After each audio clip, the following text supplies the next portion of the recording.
السلام عليكم ورحمة الله وبركاته. ازيكم يا حبايب قلبي؟ عاملين ايه؟ يا رب تكونوا بخير وفي احسن حال. كل سنة وانتم طيبين. النهاردة اول رمضان. ربنا يملى بيوتنا وبيوتكم خير يا رب، وفرح وهنا، وربنا يكبر بخاطرنا وبخاطركم. اللهم صل وسلم وزد وبارك على سيدنا محمد وعلى آله عدد كمال الله وكما يليق بكماله. النهاردة يوم جديد وفيديو جديد وروتين جديد. فيديو عبارة عن ترويق، عن طبيخ، عن غسيل مواعين، يعني فيديو من كل حاجة من اللي قلبك يحبه.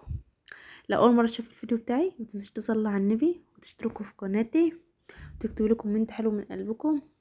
هو انتوا ليه يا حبايب ما بتعملوليش لايك وكومنت ولا بتشتركوا عندي؟ يعني بقولكوا صلوا على النبي واعملوا كومنت واشترك عندي وفعل الجرس فضلا، يعني مش امر ولا حاجة، بس يعني عشان عيلتي الصغيرة تكبر بيكم.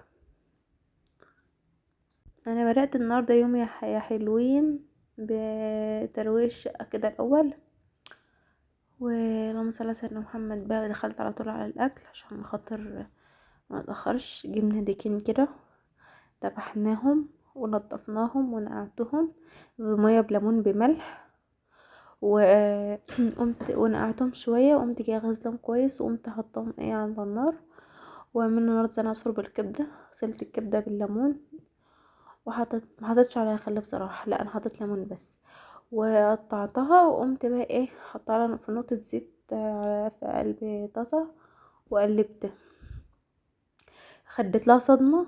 وبعد كده قمت حاطه عليها بقى بص قعدت لها لا توابل وفلفل،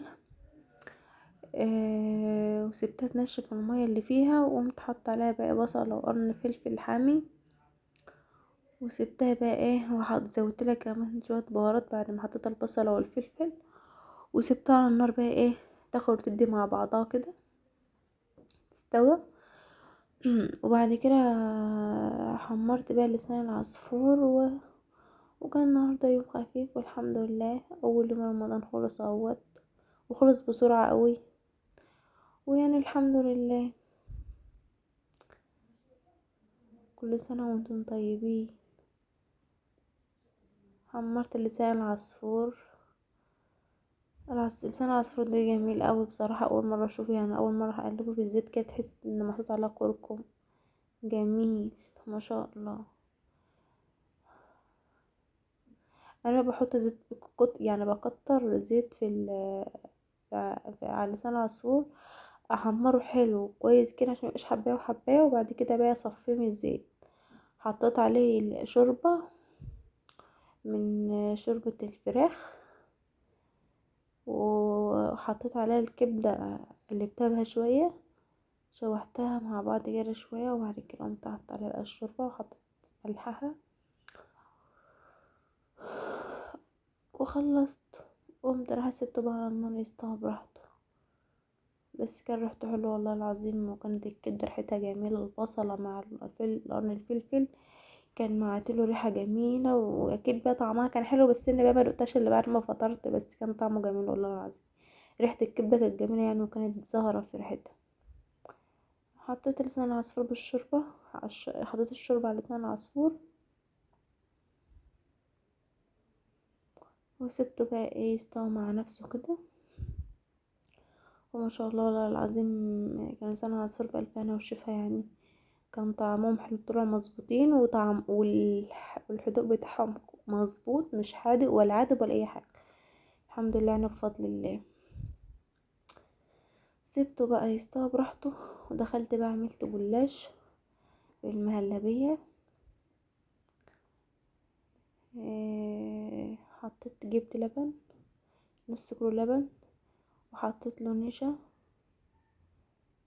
وقمت مزودة سكر، وقلبت لحد ما ذوبت النشا، قمت رفعته على النار لما اول ما تقل، قمت قبل ما احطه على النار حطيت له نطرة فانيليا، عشان الفانيليا بودرة برضو زي النشا، وقمت مدوباهم مع بعض، وبعد كده حطيتهم على النار دابوا. وبعد كده اللهم صل على سيدنا محمد، لما المهلبية بقت زي الكريمة كده قمت مطفية بقى، حطيت عليها معلقة عسل، معلقة سمنة بلدي. كان عندي يعني متوفر سمنة بلدي، مش موجود سمنة بلدي عادي ممكن تحطوا سمنة نباتيني عادي يعني.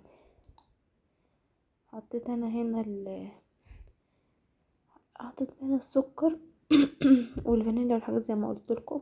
هنا بقى شربات الجلاش، حطيت كوبايتين ونص يعتبر، حطيت كوبايتين ونص سكر على كوبايتين مية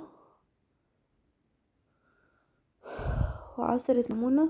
حطيت ليمونة كاملة يعني عامة، وقمت عصراهم وسبتهم على النار بقى يغلوا.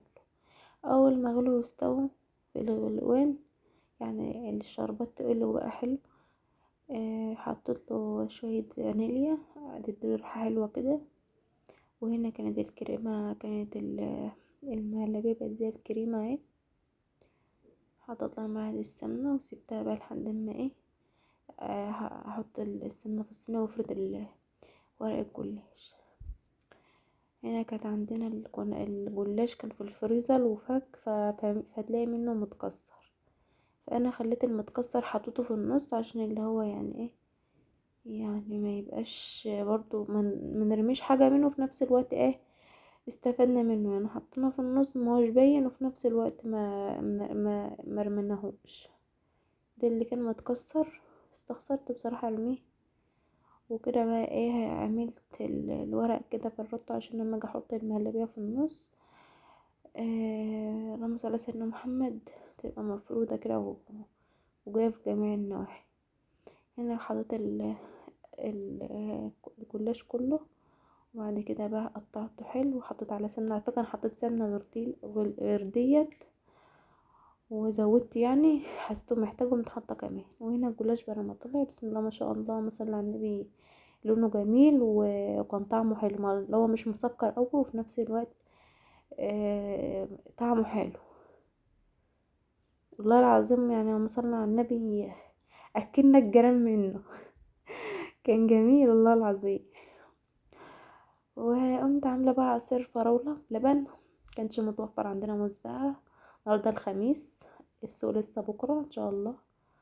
عملت فراوله بلبن وسكر، حطيت بقى حسب الرغبه، احنا عندنا بنحبه يعني، ولا هو مسكر نحل ولا هو ايه عادي اللي هو وسط كده.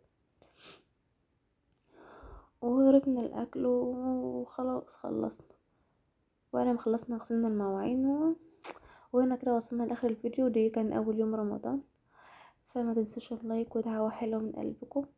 مع الف سلامة.